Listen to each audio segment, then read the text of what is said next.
अच्छा दे बहुला लिखाना बालिया का पड़वा छोड़ी हमारा बना ले गे अपन तुला भरवा छोड़ी हमारा बना ले गे अपन तुला भरवा छोड़ी। मीठी मीठी बात को के में तू पटाई छोड़ नागे मीठी मीठी बात को के में तू पटाई छोड़ भर जोई तू माना तो दे में तू हटाई छोड़ा भर जोई तू माना तो दे में तू हटाई छोड़ा। भरोसा कर पगली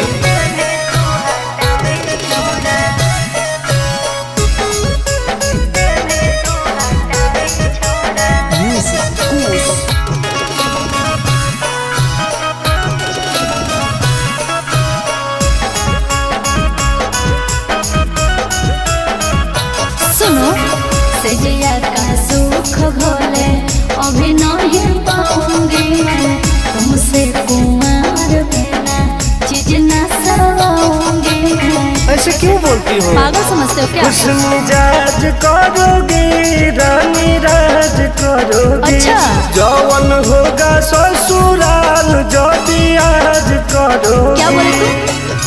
सुख दे के दुख दे साथ में सुताई छोड़ा सुख दे के दुख दे साथ में सुताई छोड़ा भर जोई तू माना तो दे में तू हटाई छोड़ा भर जोई तू माना तो दे में तू हटाई छोड़ा।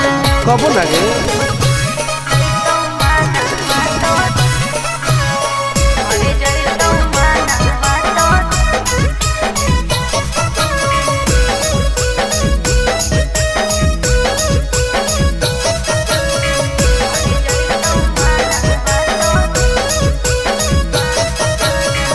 आनंद प्रकाश टुनटुन करो बरदास योगे जानते हुए जैसे होते हैं लड़के सभी।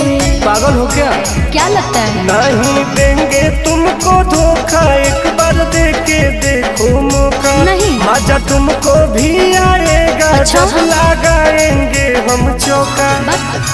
हमारा भी पहले प्यार के खटाई छोड़ा हमारा भी पहले प्यार के खटाई छोड़ा भर जोई तो माना तो दिल में तू हटाई छोड़ा भर जोई तो माना तो दिल में तू हटाई छोड़ा। नो बेबी।